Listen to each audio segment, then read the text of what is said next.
Origin by Don brown. அத்தியாயம் 3. அந்த மியூசியத்தின் மையப்பகுதி எதிர்காலத்தை சேர்ந்த ஒரு தேவாலயத்தை போல் காணப்பட்டது. லெங்டன் உள்ளே நுழைந்ததும் அவருடைய பார்வை சட்டென்று மேல் நோக்கி சென்று உயரே நீண்டு செல்லும் கண்ணாடி திரையின் ஓரங்களில் இருக்கின்ற 200 அடிகள் உயரத்திற்கு குவி மாட கூரையை நோக்கி செல்கின்ற பிரம்மாண்ட வெண்ணிற தூண்களில் நிலைத்தது. அங்கே ஹாலுஜன் ஸ்பாட்லைட்டுகள் சுத்தமான வெண்ணொளியை வீசிக்கொண்டிருந்தன. காற்றில் மிதப்பது போன்ற ஒன்றை ஒன்று பின்னிக் கொண்டிருக்கும் குறுகலான நடைபாதைகளும் பால்கனிகளும் வான் உலகங்களை குறுக்காக கடந்து சென்றன. அவற்றின் மீது மேலே உள்ள காட்சி கூடங்களிலிருந்து உள்ளேயும் வெளியேயும் சென்று வருகின்ற பார்வையாளர்கள் கருப்பு வெள்ளை புள்ளிகளைப் போல் உடையணிந்து உயரமான ஜன்னல்களின் ஓரம் நின்றபடி கீழே இருந்த காயலை பார்த்து வியந்து கொண்டிருந்தனர். அதன் அருகே சத்தமில்லாமல் சுவற்றில் கீழே இறங்கிக் கொண்டிருந்த கண்ணாடியால் ஆன ஒரு மின் தூக்கி மேற்கொண்டு விருந்தினர்களை அழைத்து செல்ல தரைத்தளத்திற்கு திரும்பிக் கொண்டிருந்தது. அது இதுவரை லெங்டன் பார்த்திராத ஒரு மியூசியத்தை போல் இருந்தது. அதனுடைய ஒளி அமைப்பு கூட அந்நியமாய்ப்பட்டது. ஒரு பாரம்பரியமான சத்தத்தை இல்லாமல் செய்யும் பயபக்தி மிக்க அமைப்பை போல் அல்லாமல் அந்த இடம் கற்கள் மற்றும் கண்ணாடிகளில் இருந்து முணுமுணுக்கும் குரல்களின் எதிரொலிப்புகளால் ஜீவனுடன் காணப்பட்டது. லெங்டனை பொறுத்த வரையில் அவருக்கு மிகவும் பழக்கமான ஒரு உணர்வு என்றால் அது அவருடைய நாக்கிற்கு பின்னால் இருக்கும் வெறுமையான வாசனைதான். மியூசியத்தில் நிரம்பியிருக்கும் காற்று உலகம் முழுவதிலும் ஒன்றே போல்தான் இருக்கிறது. எல்லாவித தூசு துரும்புகளில் இருந்தும் ஆக்சிஜனேற்றங்களில் இருந்தும் முறைப்படி வடிகட்டப்பட்டு 45% ஈர நயத்திற்கு மின்மய தண்ணீரால் பதப்படுத்தப்பட்டிருக்கிறது. ஆச்சரியப்படுத்தும் வகையிலான தீவிர தொடர் பாதுகாப்பு வளையங்களின் வழியாக முன்னால் நகர்ந்த லெங்டன் காவலர்கள் ஆயுதம் தரித்தபடி நின்றிருப்பதையும் கவனித்தார். இறுதியாக மற்றொரு சோதனை மேஜைக்கு முன்னால் தான் நிற்பதையும் கண்டு கொண்டார். ஒரு இளம்பெண் ஒளிப்பதிவு தலையணையை நீட்டினார். ஆடியோகியா? லெங்டன் புன்னகைத்தார். வேண்டாம், நன்றி. இருந்தாலும் அவர் அந்த மேஜையை நெருங்கும் போது அவரை தடுத்து நிறுத்திய அந்த பெண் முறையான ஆங்கிலத்தில் பேசினார். மன்னிக்கணும் சார், எங்களுடைய விருந்து உபச்சரிப்பாளர் இன்றிரவு எல்லோரும் தலையணி அறிந்திருக்க வேண்டும் என கேட்டுக்கொண்டுள்ளார். இது இன்றைய மாலை நேரத்து அனுபவத்தின் ஒரு பகுதி. ஓ, அப்படியென்றால் நானும் ஒன்று எடுத்துக்கொள்கிறேன். லெங்டன் தலையணையை நெருங்கினார். ஆனால் அவரை ஒதுக்கிவிட்ட அவள் அவருடைய பெயர் அட்டையை தன்னுடைய விருந்தினர் பட்டியலில் சரிபார்த்து அதில் பெயரை கண்டுபிடித்த பின்னர் அவருடைய பெயர் பொருந்தி போகின்ற எண்ணுள்ள தலையணையை அவரிடம் கொடுத்தார். இன்றிரவு சுற்றுலா ஒவ்வொரு பார்வையாளருக்கும் என்று தனித்தனியே பிரத்யேகமாக அமைக்கப்பட்டுள்ளது. அப்படியா? லெங்டன் சுற்றிலும் பார்த்தார். அங்கே நூற்றுக்கணக்கான விருந்தினர்கள் இருந்தனர். லெங்டன் தலையணையை பார்த்தார். அது 2 முனைகளிலும் சின்னஞ்சிறு அட்டைகளுடன் கூடிய ஒரு மெல்லிய உலோகத்தினால் ஆன கயிறுதான். அவருடைய குழம்பிய பார்வையை பார்த்த அந்த இளம்பெண் அவருக்கு உதவ முன்வந்தார். இவை முற்றிலும் புதியவை என்ற அவள் அந்த சாதனத்தை அவர் அணிவதற்கு உதவினாள். இந்த விசைமாற்று அட்டைகள் உங்கள் காதுகளுக்கு உள்ளே செல்லாது, உங்கள் முகத்திலேயே இருக்கும். அவள் அந்த கயிற்றை அவருடைய தலைக்கு பின்னால் வைத்து தாடை எலும்பிற்கு சற்று மேலேயும் நெற்றி பொட்டிற்கு சற்று கீழேயும் உள்ளவாறு அட்டைகளை அவருடைய முகத்தில் மென்மையாக ஒட்ட வைத்தாள். ஆனால் இது எப்படி? இதுதான் எலும்பு ஊடு கடத்தல் தொழில்நுட்பம். இந்த விசை மாற்றிகளால் உந்தப்படும் ஒளி உங்களுடைய தாடை எலும்புகளின் ஊடாக நேரடியாக சென்று செவியின் சுருள் வளைவை அடையச் செய்யும். இதை நான் முன்னமே முயற்சித்திருக்கிறேன். உண்மையிலேயே மிகவும் அற்புதமானது. அது உங்கள் தலைக்குள் கேட்கின்ற குரலை போல் இருக்கும். இன்னும் சொல்ல போனால் இது வெளிப்புற உரையாடல்கள் உங்களுக்கு கேட்க விடாமல் செய்யும். மிக பிரமாதம். 10 வருடங்களுக்கும் முன்பாகவே மிஸ்டர் கிரஷால் இந்த தொழில்நுட்பம் கொண்டு வரப்பட்டது. இப்பொழுது நுகர்வோர் தலையணிகளாக பல பிராண்டுகளிலும் கிடைக்கின்றன.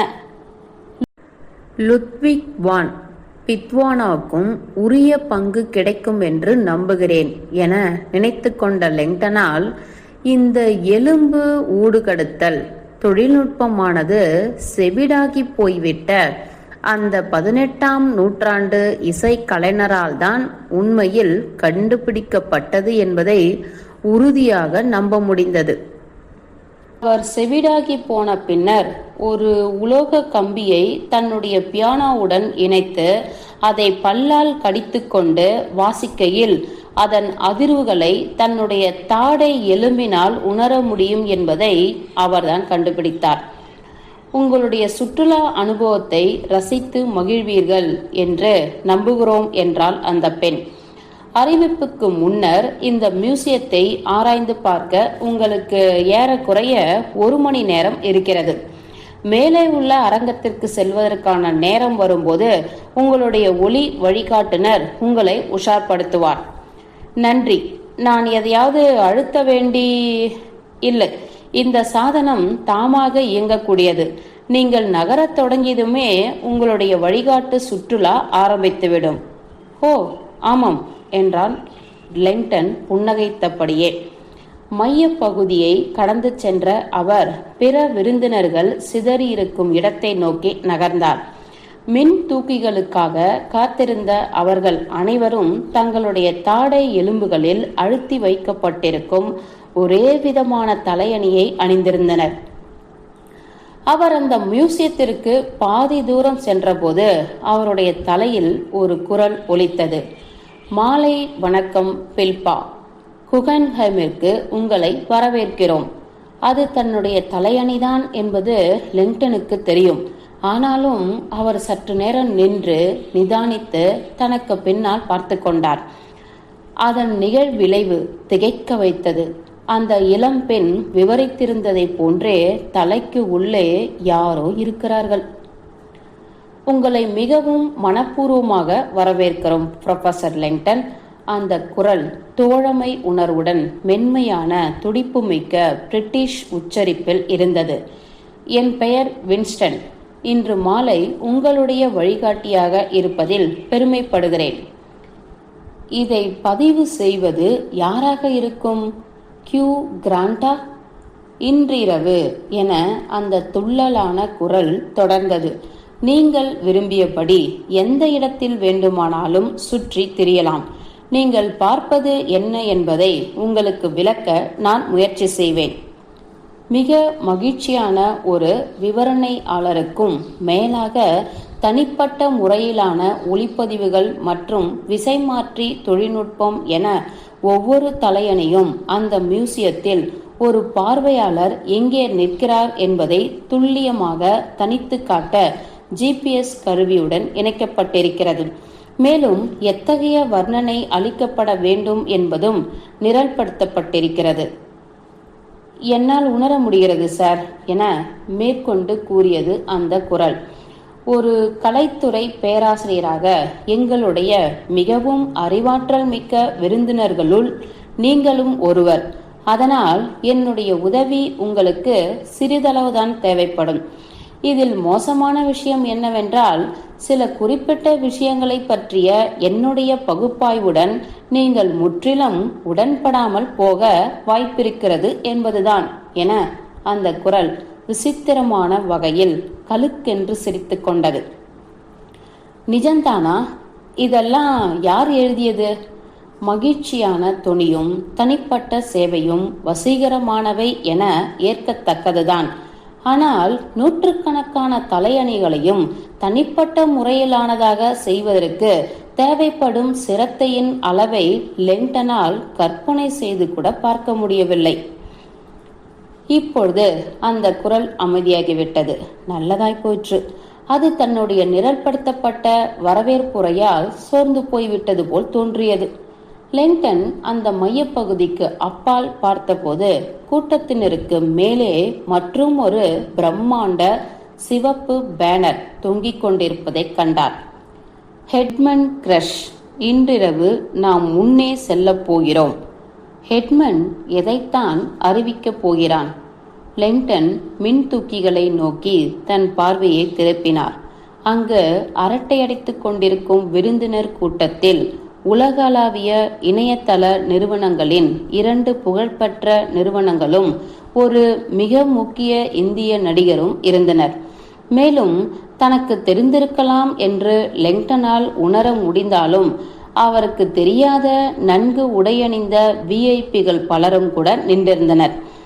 சமூக வலைத்தளங்கள் மற்றும் பாலிவுட் சினிமாக்களை பற்றி சிறிதளவு பேசுவதற்கும் கூட தயக்கம் கொண்ட, அதை குறித்து தயார்படுத்தல் கூட தன்னிடம் இல்லாததை உணர்ந்த லெங்டன் அதற்கு நேர் எதிர் திசையில் நகர்ந்து தொலைதூர சுவற்றிற்கு எதிரில் இருக்கும் ஒரு பெரிய நவீன ஓவியத்தை நோக்கி நடந்தார். இருண்ட குகையில் பின்னப்பட்டு நிறுவப்பட்டிருந்த அதில் அடங்கியிருக்கும் 5 குறுகலான கன்வேயர் பெல்ட்டுகள் தரையில் இருந்த பிளவுகளில் இருந்து வெளித்தோன்றி மேல் நோக்கி சென்று கூரைகளில் உள்ள பிளவுகளுக்குள்ளாக மறைந்தன. அந்த படைப்பு ஒரு செங்குத்தான சமதளத்தில் ஓடுகின்ற நகரும் நடைமேடைகளை ஒத்திருந்தது. ஒவ்வொரு கன்வேயரும் மேல் நோக்கி உருண்டு செல்லும் படவிளக்க செய்தியை சுமந்திருந்தன. சத்தமாக பிரார்த்திக்கிறேன், என் தோளில் உன் வாசம், உன் நாமத்தை உச்சரிக்கிறேன். இருந்தாலும் லெங்டன் நெருங்கி சென்றபோது அந்த நகரும் பட்டைகள் உண்மையில் அப்படியே இருப்பதை உணர்ந்தார். சலனத்தின் காட்சி மயக்கமானது ஒவ்வொரு செங்குத்து உத்தரத்திலும் அமைக்கப்பட்டிருந்த சின்னஞ்சிறு LED விளக்குகளின் மேல் பரப்பால் உருவாக்கப்பட்டிருந்தது. வேக வேகமாக அடுத்தடுத்த முறையில் ஒளிர்விக்கப்படும் விளக்கானது கீழே உருவாகி உத்தரத்தை நோக்கி விரைந்து கூரையில் சென்று முடியும் வகையில் தரையில் இருந்தே வார்த்தைகளை உருவாக்கின. சத்தமாக அழைக்கிறேன், அங்கே ரத்தம், எனக்கு யாரும் சொல்லவில்லை. அந்த செங்குத்து உத்தரங்களுக்கு உள்ளே சென்று சுற்றி வந்த லெங்டன் எல்லாவற்றையும் புரிந்து கொண்டார். இது ஒரு சவாலான படைப்பு என சட்டென்று திரும்பி வந்துவிட்ட ஒளி வழிகாட்டி அறித்தது. பில்பாவுக்கான நிறவுகை என்று அழைக்கப்படும் இது கருத்தார்த்த ஓவியர் ஜென்னி ஹோல்சரால் உருவாக்கப்பட்டது. இதில் 9 LED அறிவிப்பு பலகைகள் உள்ளன. ஒவ்வொன்றும் 40 அடி உயரமுள்ளது.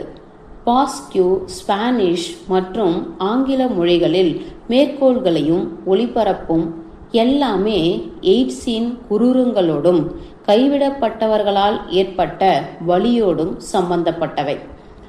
அதன் நிகழ் விளைவு மனதை கிரங்கடிப்பதும் மனதுடையது செய்வதும் என்பதை லெங்டன் ஒப்புக்கொள்ளதான் வேண்டியிருந்தது. அநேகமாக ஜென்னி ஹோல்சரின் படைப்பை நீங்கள் முன்னமே பார்த்திருப்பீர்கள். மேல் நோக்கி விரையும் உரைகளால் லெங்டன் மதிமயங்கி போவதைப் போல் உணர்ந்தார். என் தலைப்பு புதைத்தேன், என் தலையை புதைத்தேன், உன்னையே புதைத்தேன். மிஸ்டர் லெங்டன், அவர் தலைக்குள்ளிருந்த குரல் மணியடித்தது. நான் சொல்வது கேட்கிறதா? உங்களுடைய தலையணை வேலை செய்கிறதா? லெங்டன் தன் சிந்தனைகளிலிருந்து குலுங்கிக் கொண்டு வெளியே வந்தார். மன்னிக்கணும், என்ன? ஹலோ? Yes, hello. அந்த குரல் பதிலுரைத்தது. நாங்கள் ஏற்கனவே எங்களுடைய வாழ்த்துக்களை சொல்லிவிட்டோம் என்று நினைக்கிறோம். நான் பேசுவது உங்களுக்கு கேட்கிறதா என்பதை சரிபார்க்கத்தான் அழைத்தேன். என்னை மன்னிக்கணும். லெங்டன் திக்கினார். அந்த காட்சி அமைப்பில் இருந்து விலகி மையப்பகுதிக்கு வெளியே பார்த்தார். நீங்கள் ஒரு பதிவு செய்யப்பட்ட குரல் என்று நினைத்தேன். இணைப்பில் அசலான ஒருவர் இருக்கிறார் என்பதை உணரவில்லை. அது ஒன்றும் பிரச்சனை இல்லை சார். இன்று மாலை நானே உங்களுடைய தனிப்பட்ட வழிகாட்டியாக இருப்பேன். உங்களுடைய தலையணையில் ஒரு மைக்ரோஃபோனும் உள்ளது. நீங்களும் நானும் கலையை பற்றி உரையாடும் நோக்கில் ஒருவருடன் ஒருவர் கலந்து கொள்ளும் வகையிலேயே இந்த புரோகிராம் உருவாக்கப்பட்டுள்ளது. மற்ற விருந்தினர்களும் கூட தங்களுடைய தலையணிகளுக்குள் பேசிக்கொண்டிருப்பதை இப்பொழுதுதான் லிங்டன் பார்த்தார். ஜோடியாக வந்தவர்கள் கூட சற்று தனித்தே காணப்பட்டனர். தங்களுடைய தனிப்பட்ட வழி நடத்துனருடன் தனி உரையாடலில் ஈடுபட்டிருக்கும் போது அவர்கள் குழப்பமான பார்வைகளை பரிமாறிக்கொண்டனர். ஒவ்வொரு விருந்தினருக்கும் தனி வழிகாட்டினரா? ஆமா சார், இன்றிரவு நாங்கள் தனித்தனியாக 318 விருந்தினர்களை சுற்றுலா அழைத்துச் செல்கிறோம். நம்பவே முடியவில்லை. பரவாயில்ல, கலை மற்றும் தொழில்நுட்பத்தில் ஹெட்மன் கிரஷ் பேரார்வம் மிக்கவர் என்பது உங்களுக்கு தான் தெரியுமே. அவர் இந்த அமைப்பை மியூசியங்களுக்கு என்றே வடிவமைத்திருக்கிறார். அவர் மிகவும் வெறுக்கின்ற குழு சுற்றுலாக்களுக்கு மாற்றாக இது இருக்கும் என்று நம்புகிறார். இம்முறையில் பார்வையாளர் ஒவ்வொருவரும் ஒரு தனி சுற்றுலா அனுபவத்தை ரசித்து மகிழ்வார்கள். தங்களுடைய தனி ஈடுபாட்டை நோக்கி சென்று குழுவாக இருக்கும்போது கேட்க சங்கடப்படக்கூடிய கேள்விகளையும் கேட்பார்கள். இது உண்மையிலேயே மிக மிக நெருக்கமானதும் ஆழ்ந்த ஈடுபாடு மிக்கதாகவும் இருக்கும். வழக்கமானதாகவும் இல்லாவிட்டாலும் நாங்கள் ஒவ்வொருவரும் ஏன் எங்களுக்கென்று ஒரு வழிகாட்டுனருடன் நடந்து செல்லக்கூடாது? கூட்ட நிர்வாகம்தான் என்று பதிலளித்தான் அவன். ஒரு மியூசிய நிகழ்வோடு ஒவ்வொருவருக்கும் தனிப்பட்ட வழிநடத்துனர்களை நியமிப்பது தளத்தில் இருக்கும் மக்களின் எண்ணிக்கை இரட்டிப்பாக்கிவிடும். வருகை தரக்கூடிய பார்வையாளர்களின் எண்ணிக்கையை அது நிச்சயம் குறைத்துவிடும். சொல்லப்போனால் வழிநடத்துனர்கள் அனைவருடைய அடுத்தடுத்த விரிவுரையாற்றும் குரல்களும் சேர்ந்து கவனத்தை சிதறடித்துவிடும். விவாதத்தை ஒத்திசைவான அனுபவமாக்க வேண்டும் என்பதே இதன் கருத்தாக்கம். கலையின் நோக்கங்களுள் ஒன்று உரையாடலை மேம்படுத்துவதுதான் என்று மிஸ்டர் கிரிஷ் எப்பொழுதுமே சொல்வார். நான் அப்படியே ஒப்புக்கொள்கிறேன் என்றார் லிங்டன். அதனால்தானே மக்கள் தங்களுடைய இணையருடனோ அல்லது நண்பருடனோ அடிக்கடி மியூசியத்திற்கு வந்து போகிறார்கள்.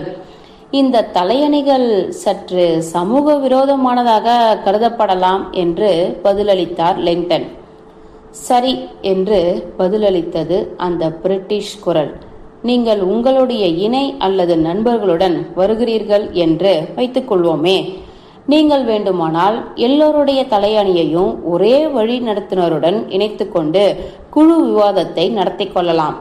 இந்த மென்பொருள் உண்மையிலேயே அந்த அளவுக்கு முற்றிலும் மேம்பட்டது.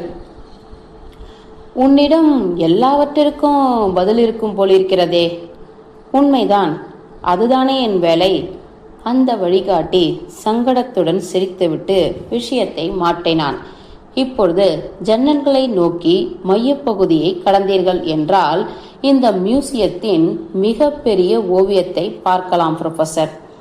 லிங்டன் மையப்பகுதியை கடந்து நடக்கத் தொடங்கும் போது பொருத்தமான வெண்ணிற பேஸ்பால் தொப்பிகள் அணிந்த 30 வயதுகளில் இருக்கும் ஒரு கவர்ச்சியான தம்பதியரை கடந்து சென்றார். ஒரு கார்ப்பரேட் சின்னம் என்பதையும் தாண்டி அவரை ஆச்சரியப்படுத்தும் வகையிலான ஒரு சின்னம் அந்த 2 தொப்பிகளையும் அலங்கரித்திருந்தது. அது லிங்டன் நன்கு அறிந்த ஒரு சின்னம்தான். இருந்தாலும் இதுவரை அது ஒரு தொப்பியில் இருப்பதை அவர் பார்த்ததில்லை.